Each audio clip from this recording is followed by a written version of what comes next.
আপনাদের আবারও স্বাগত জানাচ্ছি। আজকে আমরা গত একটা ভিডিওতে একটা রিজিউম তৈরি করা দেখেছিলাম। আজকে দেখব সেকেন্ড অংশ, মানে বাংলা পার্টটা। এই বাংলা পার্টের ভেতরে আপনারা দেখতে পাচ্ছেন যে ডান পাশে একটা আহ, চিঠি দেয়া আছে এবং বাম পাশে সেই আগের মতোই একটা স্পেসিফিকেশন দেয়া আছে, যেখানে আমরা দেখতে পাচ্ছি যে বাংলা অংশে, আমি যদি পেজটাকে একটু জুম করি,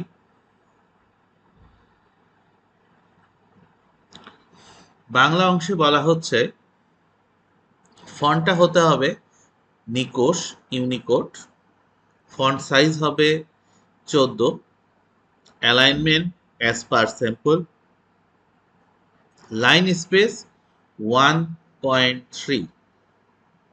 আচ্ছা, এরপরে বলেছে মেল মার্জ, এবং মেল মার্জের ভেতরে যে ফিল্ডগুলো আমার থাকা প্রয়োজন সেটা হচ্ছে প্রাপকের নাম, প্রাপকের পদবি, প্রাপকের সংস্থা অবলিক বিভাগ এবং ঠিকানা। এই কয়েকটা অপশন নিয়ে আমাদের একটা মেল মার্জ তৈরি হবে। তো চলেন আমরা শুরু করি যে বাংলার জন্য আসলে আমরা কি করব।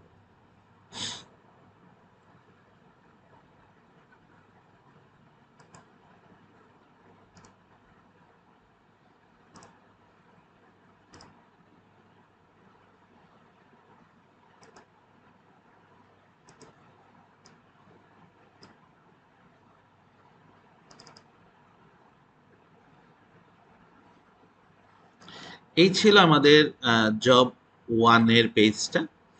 এখানেই আপনাকে জব টুটা তৈরি করতে হবে, আলাদা কোনো ডকুমেন্ট নিয়ে না, আলাদা একটা পেজ নিয়ে আপনাকে জব টুটা প্রিপেয়ার করতে হবে। তো এর জন্য আমরা যেটা করব সেটা হচ্ছে পেজ লেআউট ব্রেক, আমরা একটা পেজ ব্রেক করে নেব।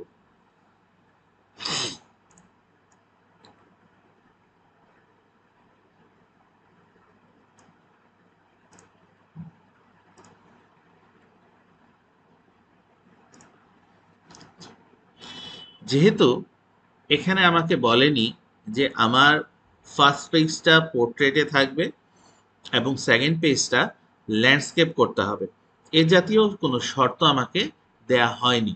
সুতরাং আমার যে পেজটি আছে, পেজ ওয়ান, এটাও পোর্ট্রেটে থাকবে এবং পেজ টু, এটাও পোর্ট্রেটে থাকবে। এখন আমরা দুটো কাজ করতে পারি। প্রথমত হচ্ছে আমরা চাইলে শুরুতেই একটি মেল মার্জের যে রিকোয়ার্ডগুলো আছে সেটা দ্বারা একটা তালিকা তৈরি করে নিতে পারি, অথবা আমরা চাইলে এটা চলমান ডকুমেন্টের ভেতরেও তৈরি করতে পারি। আপনার কাছে দুটো পদ্ধতি আছে। আপনি চাইলে তালিকাটা আলাদাভাবে একটি ডাটাবেজ আকারে তৈরি করতে পারেন, অথবা চাইলে চলমান ডকুমেন্টের ভেতরেও তৈরি করতে পারেন। এটা হচ্ছে টোটালি আপনার উপরে, আপনার যেটা সহজ মনে হবে সেটা আপনি করবেন। আমরা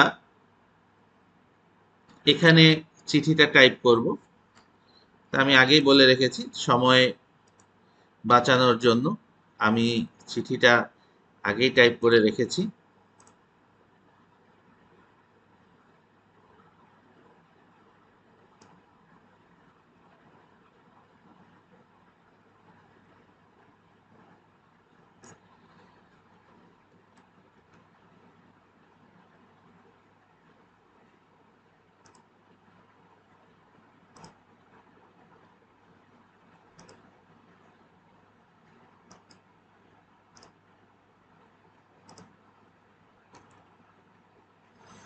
আমি এখানে আমার চিঠিটা লিখে নিলাম। এখন দেখেন আমার এখানে যে ফন্টটি ব্যবহার হয়েছে সেটা হচ্ছে নীলিমা নামের একটি ফন্ট ব্যবহার হয়েছে এবং ফন্ট সাইজ 14। এটা আমার এখানে যেটা দেয়া ছিল সেটাই আমি ব্যবহার করেছি 14। তাহলে আমাকে এখানে শর্ততে বলা হয়েছে যে ফন্টটা হতে হবে নিকোষ। তাহলে আমি আমার বাংলা লেখাটা সম্পূর্ণ রুমে সিলেক্ট করে নিয়ে শুধুমাত্র বাংলার অংশটা সম্পূর্ণভাবে সিলেক্ট করে নিব আমরা। নিয়ে ফন্ট গ্যালারি থেকে জাস্ট আমরা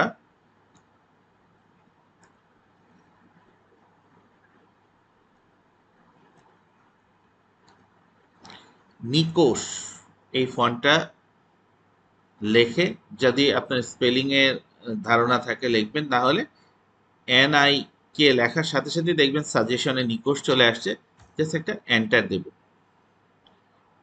তাহলে আমার লেখাটা আমার কাঙ্ক্ষিত যে চাহিদা নিকোষ, সেই নিকোষ অনুযায়ী তৈরি হয়ে যাবে।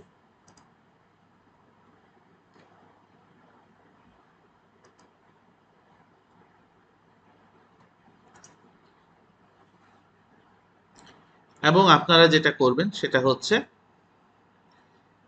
এই লেখার অ্যালাইনমেন্টটা সবসময় জাস্টিফাই করে দেবেন, তাহলে দেখতে সুন্দর দেখা যাবে।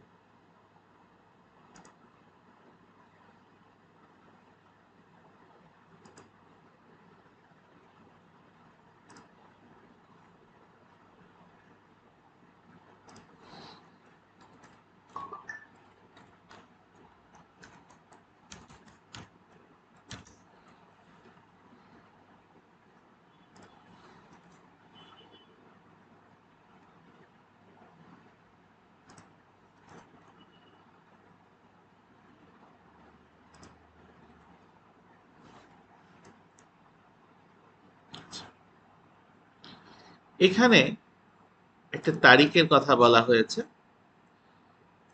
আমরা যেদিন এই পরীক্ষা বা এক্সামে বসবো সেদিনকার তারিখ, অথবা আপনার পছন্দের যে কোনো একটা তারিখ এখানে ব্যবহার করতে পারেন। তা আমি আজকের তারিখটা ব্যবহার করছি।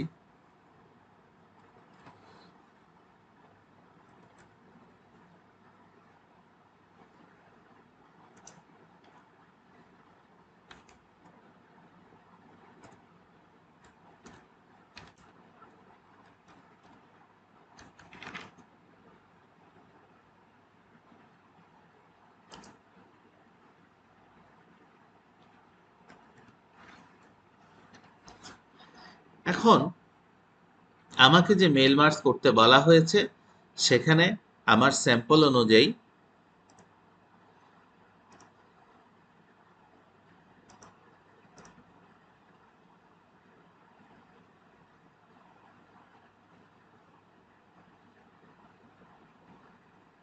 প্রাপকের নাম, প্রাপকের পদবি, প্রাপকের সংস্থা এবং প্রাপকের ঠিকানা।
তাহলে এই যে চারটা তথ্য, এই চারটা তথ্য সম্বলিত একটি মেল মার্জ আমাকে তৈরি করতে হবে। যে প্রাপকের নাম, প্রাপকের পদবি, প্রাপকের সংস্থা বা বিভাগ, প্রাপকের ঠিকানা।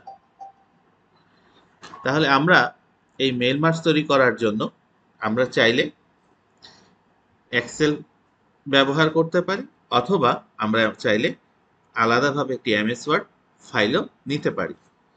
তা আমি এখানে একটা এমএস ওয়ার্ড ফাইল নিয়ে দেখাচ্ছি।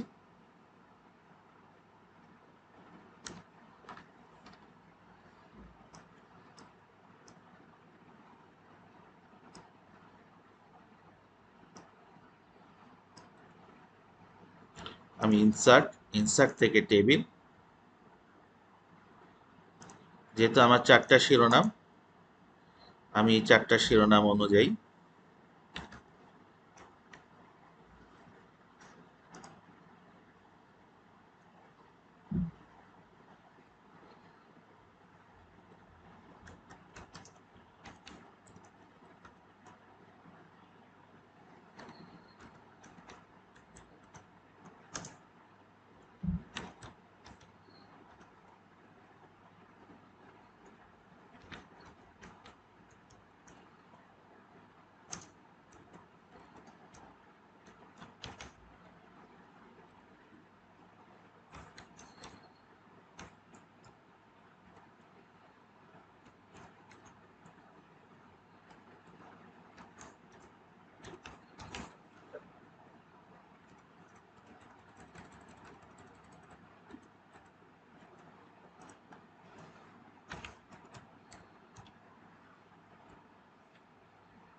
এখানে নাম কার্ডটা ব্যবহার করছেন, পদবি কার্ডটা ব্যবহার করছেন, এটা কোনো গুরুত্বপূর্ণ বিষয় না। এখানে দেখার বিষয় হচ্ছে যে আপনার কাঙ্ক্ষিত তথ্য অনুযায়ী আপনি কাজ করতে পারছেন কিনা।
আমার কাঙ্ক্ষিত তথ্য অনুযায়ী একটা টেবিল তৈরি করা হয়ে গেছে মেল মার্জের জন্য। আমি এটাকে ফাইল থেকে সেভ অ্যাজ,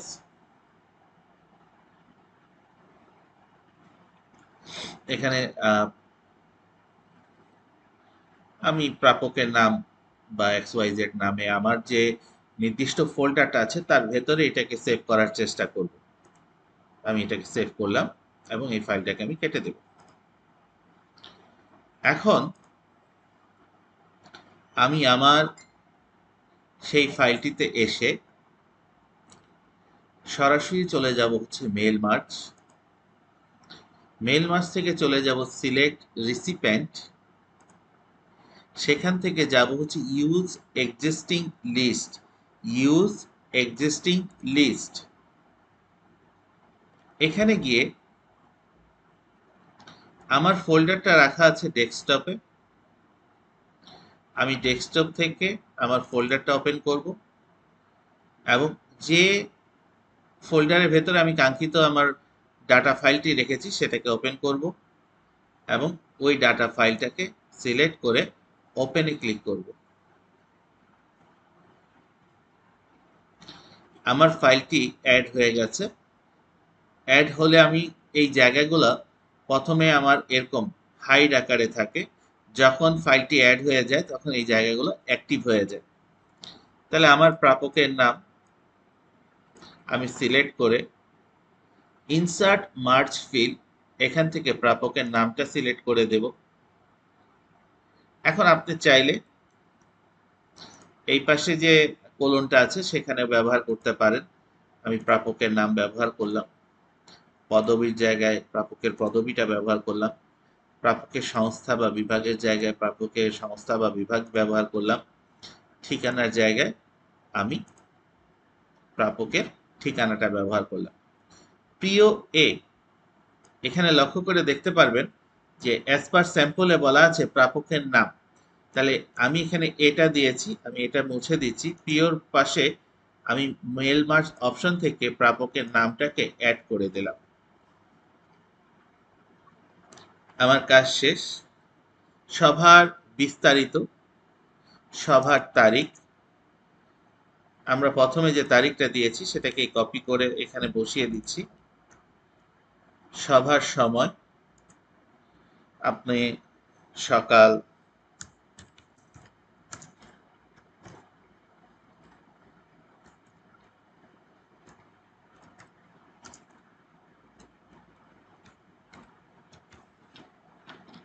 স্থান এটা দিয়ে দিতে পারেন হচ্ছে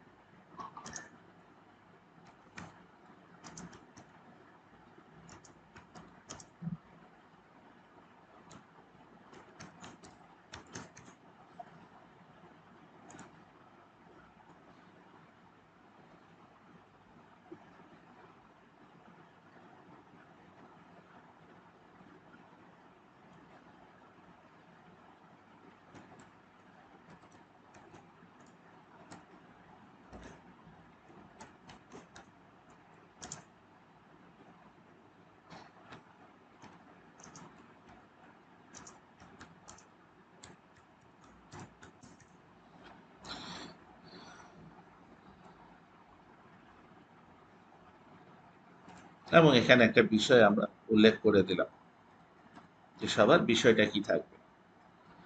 আর সমানার্থে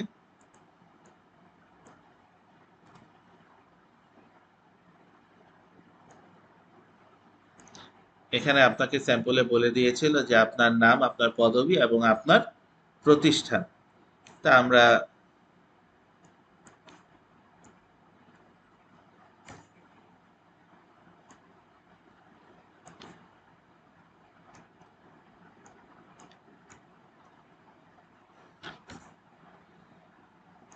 একটা মোবাইল নাম্বার।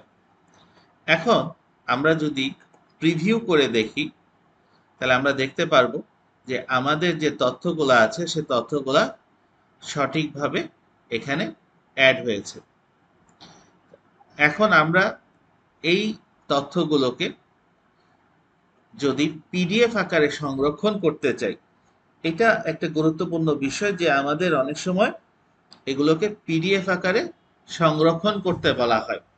তাহলে আমরা যদি এটাকে পিডিএফ আকারে সংরক্ষণ করতে চাই এবং প্রত্যেকের নামে এখানে যে 4 জন 5 জনের তথ্য দেয়া আছে, আমরা যদি সবার নামে চাই তাহলে ফিনিশ অ্যান্ড মার্জ এই অপশনটা যদি ব্যবহার করি, এখান থেকে প্রিন্ট ডকুমেন্ট, আমরা সবারটাই তথ্য যদি চাই তাহলে এডিট ইন্ডিভিজুয়াল ডকুমেন্ট যদি আমরা দেই তাহলে সবার নামের তথ্য ইস্যু হয়ে যাবে। আমরা এখান থেকে প্রিন্ট ডকুমেন্ট অপশনে গিয়ে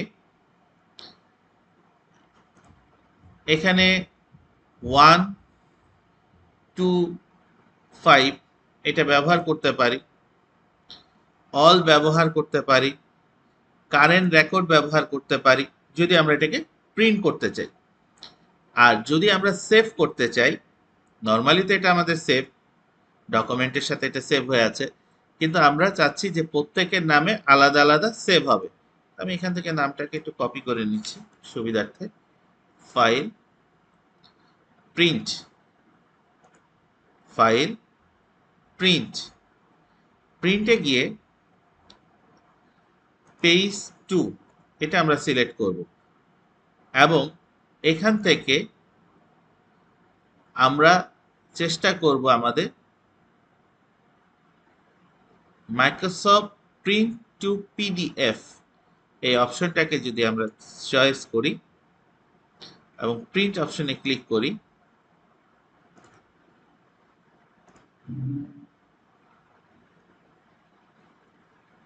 এখানে আমাদের ফাইলটা যেখানে সংরক্ষণ করতে চাচ্ছি সে জায়গায় যাব। তা আমরা আমাদের নির্ধারিত যে ফোল্ডারটি আছে সেটার ভেতরে যাব এবং এখানে আমি ওই ভদ্রলোকের নাম অনুসারে ফাইলটাকে সেভ করে দিলাম।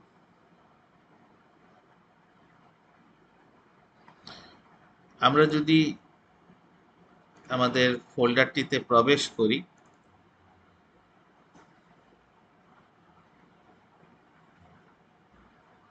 তাহলে শুধুমাত্র একক ব্যক্তির নামে একটি পিডিএফ ফাইল এখানে সংরক্ষিত হয়েছে। আমরা অনেক সময় যখন সেভ করি, এটা আপনাদের বলে রাখি যে এই ভুলটা আমরা অনেক সময় করে থাকি, যে আমরা যখন সেভ করি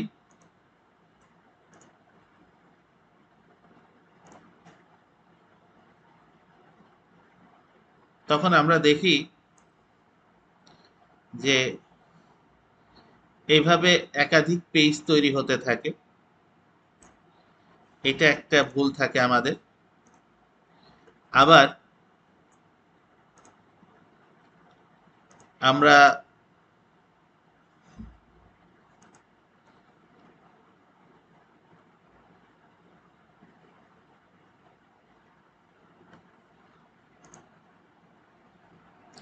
অনেক সময় জাস্ট এখান থেকে 2 সিলেক্ট করে আমরা যখন ওকে দেই, এখানে আমাদের কাছে একটা নাম চাইতে পারে, আমরা নাম দিলে আমাদের পেজ 2টা সেভ হয়ে যাবে। তো আশা করি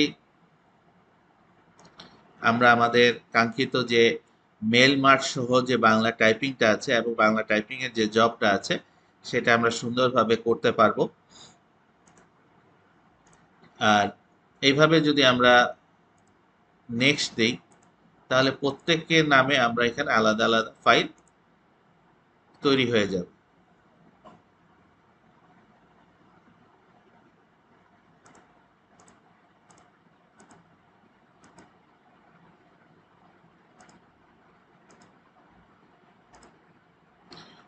যেটা বলতে চাচ্ছিলাম যে আমরা অনেক সময় এই ভুলটা করে থাকি যে সেভ করতে গিয়ে বা পিডিএফ করতে পারি না। আমরা সেভ যখন করি, পিডিএফ সেভ করি, সেভ অ্যাসে গেলাম, সেভ অ্যাসে গিয়ে আমরা এখান থেকে পিডিএফ অপশনটা সিলেক্ট করি, সিলেক্ট করে এখানে ধরেন আমি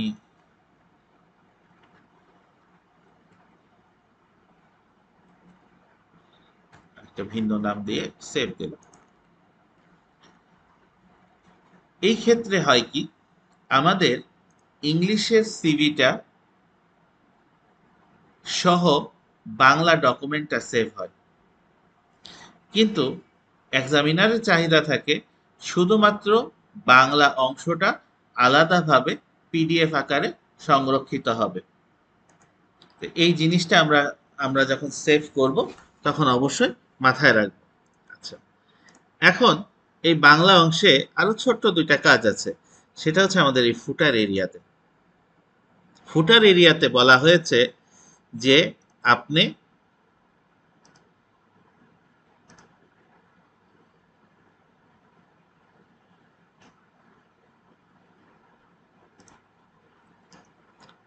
বাম দিকে একটা ফাইল পাথ ব্যবহার করবেন এবং ডান দিকে একটা পেজ নাম্বার ব্যবহার করবেন। বাম দিকে ফাইল পাথ ব্যবহার করবেন। তা আমরা যদি ফাইল পাথ নিয়ে আসতে চাই তাহলে কুইক পাথ থেকে ফিল্ড অল ডকুমেন্ট থেকে আমরা চলে যাব হচ্ছে document information, file name, add path to file name. এই অপশনটা দিলে আমরা এখানে একটা ফাইল পাথ পেয়ে যাব এবং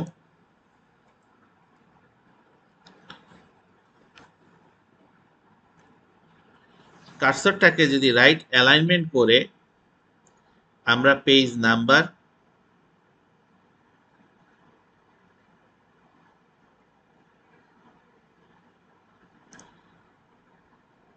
এখন দেখেন আমার পেজ নাম্বার দেওয়ার সাথে সাথে আমার ফাইল পাথটা কিন্তু চলে গেছে। এখানে আমাকে একটা পেজ নাম্বারও বসাতে হবে, আবার ফাইল পাথও রাখতে হবে। তাহলে আমি কি করব? এর জন্য সহজ সলিউশন হচ্ছে আমরা এখানে একটা টেক্সট বক্স ব্যবহার করব।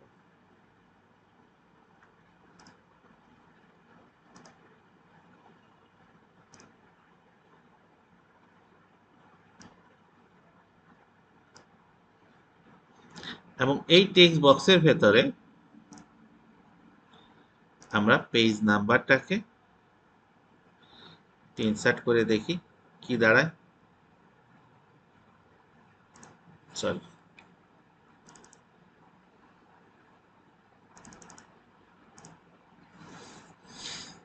আমরা এখানে পেজ নাম্বারটা বসিয়ে দেব।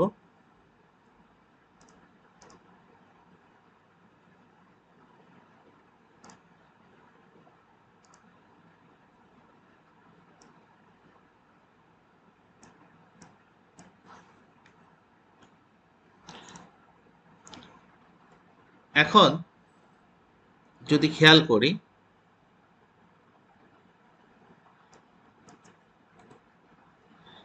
আমাদের দুটো পেজেই ফাইল পাথটা চলে আসছে। আমাদের শর্ত অনুযায়ী বলা আছে যে এই ফাইল পাথটা সেকেন্ড পেজে থাকবে কিন্তু ফার্স্ট পেজে থাকবে না। এর জন্য আমরা ব্যবহার করব হচ্ছে ডিফাইন ফার্স্ট পেজ এবং আমরা হেডার ফোল্ডারটা ক্লোজ করে দেব। এইবার যখন আমরা ফাইলটাকে পিডিএফ আকারে সেভ করব, আমরা সবসময় কাস্টম পেজ থেকে পেজ সেকেন্ডটা চিনিয়ে দেব এবং মাইক্রোসফট পিডিএফ এ যখন আমরা এটাকে সেভ দেব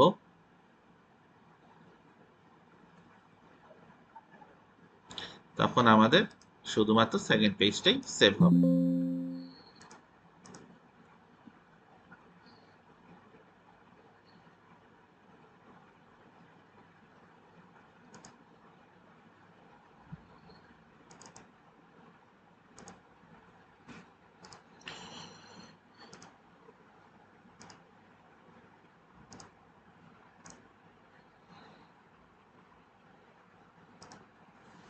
আশা করি মেল মার্জ এবং ফাইল পাথ এই অপশনটা আপনাদের মাঝে তুলে ধরতে পেরেছি। যদি কারো কোনো সমস্যা থাকে অবশ্যই আমাকে কমেন্টে জানাবেন, আমি ইনশাল্লাহ সে অনুযায়ী আপনাদের সমাধানের চেষ্টা করব। আর বাংলা অংশ এবং সিভি রাইটিংয়ের আরও কিছু ফরম্যাট রয়েছে, সেটা আগামী একটি ক্লাসে আপনাদের সামনে তুলে ধরব। ধন্যবাদ সবাইকে।